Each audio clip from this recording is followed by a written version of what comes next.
Go ahead, Elizabeth. Oof, big night tonight. You've been on a journey to get to this stage and join the WNBA sisterhood. Who is a player that, if you could choose, you would want to play with this summer? Oh.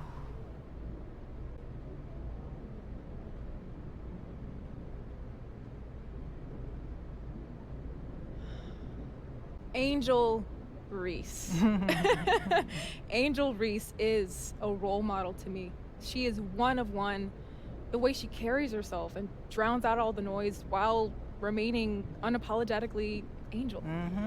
That is the goal right there. And, you know, she's talked about maintaining that same motor both on and off the court, throwing all of her energy into her business ventures that she does. And that's that same hustle that we see when she's chasing rebounds in the paint. Yeah. And, you know, to do all that as a rookie, that's just beyond inspiring. She's like my mood board, come to life, if you will.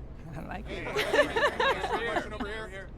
I mean, she is a star in this league, and the game is better for having her in it. Have you thought about what you're going to say when that interaction happens? Wow. I wish that I could sit here and tell you that I'd be a poised young lady. But she actually came and gave a talk at my school one year, and to be really honest with you, I can't tell you a word she said. I just couldn't hear her over the sounds of my internal screams. Just like one big loud scream, just on a loop the entire time. So yeah, I'm not super optimistic about keeping my cool. But I would love to ask for a jersey or a signature or something, though. That'd be awesome. Yeah, I'm sure you'll be absolutely fine. Thank you. On another note, the league is at a fascinating growth point right now with viewership skyrocketing. How much of the WNBA did you watch growing up? And does the history of the game inform at all where you want to land?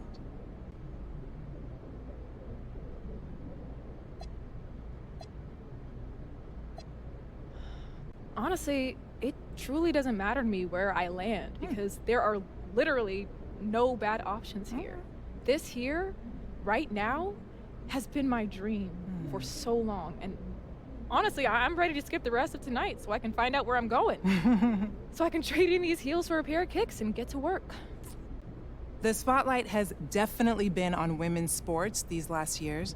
How much do you think that on-court rivalries play a factor in the growth of the league? And do you think that these storylines are good for the game? Oh, I love the way that stories are being told right now. And I think that has fueled those rivalries that you're talking about. You know, look at Angel and Caitlin. They faced off in the national championship in college, and their fans have followed them to the WNBA. You know, every matchup between those two is must-see TV. And the Fever and Sky have two of the hottest tickets in the sport right now. And when the Aces and Liberty assembled all that star power a couple years back, every matchup between them was called the Battle of the Super Teams, just pulling in huge ratings, huge numbers. And my grandma wouldn't be able to follow anything that was happening on the court. But I'll tell you, she knows all the tea. She definitely knows all the tea. And I think all these rivalries are just another entry point for the fans. Yeah, totally agree there. Unfortunately, you just missed sharing the court with the WNBA's all-time leading scorer, Diana Taurasi, who played in the league from 2004 to 2024. She brought a ton of that spice you were talking about for so long. Now, what part of her legacy speaks to you the most?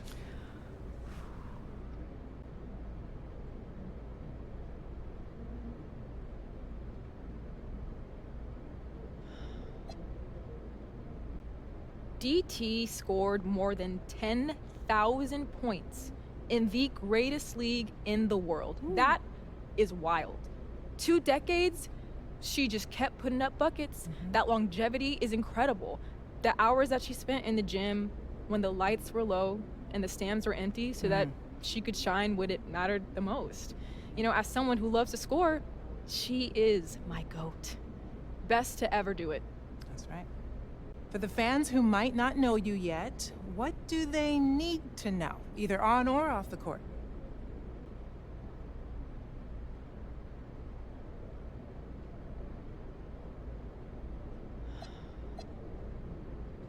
Well, being a professional athlete is about more than just buckets.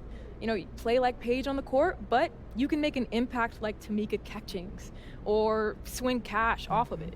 And it's so important for me to show up in the community, for me to be a role model for all these young girls and boys to look up to. I want to be a regular at the local coffee shop. I want to run a basketball camp locally every off season. When a team is drafting me, I want them to know that I plan on representing my city every moment I'm awake. I heard that. Okay, so I want to shift gears quickly for a couple of rapid fire questions so new fans can get to know you. First, when it comes to a city, do you prefer a bigger metropolis vibe or a smaller, more intimate one? I grew up in a town where everybody knew everybody else. And, where people took time out of their day to stop you on the sidewalk and tell you had a good game, and where they know your go-to order at the diner. And, when you compare that to your New Yorks or your Chicagos, of course, you're not going to be matching those same kinds of population numbers, but what we lacked in quantity, we absolutely made up in quality with those genuine connections. And I just feel most at home when I'm surrounded by friendly faces. All right. Let's keep this one easy. Favorite color?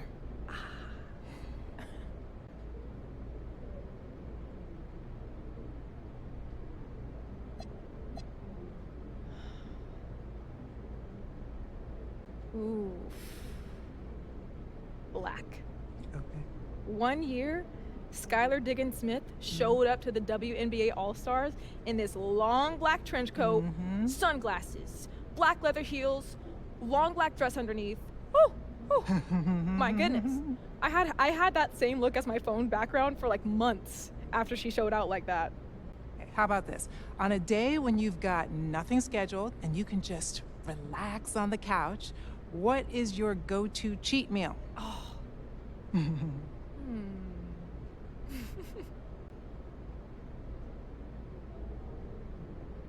If it swims, I'll eat it. I'll eat it. Oh. Sushi, crab cakes, seafood boiled. Yes, that's what I need. Oh my gosh, one summer growing up, we rented out this beach house for a week. And when I tell you that I lived off of lobster rolls every single meal, I'm not exaggerating. And now that you mention it, I'm actually really excited to spend these next 6 months traveling to all these coastal cities. But I'm really gonna have to lock in, or else it's gonna be like Cape Cod 2018 all over again. Nobody wants that. Okay, I'm definitely not trying to get you in trouble. Okay, let's bring it on back to basketball. Let me ask you, does it matter to you where you're selected in the draft order?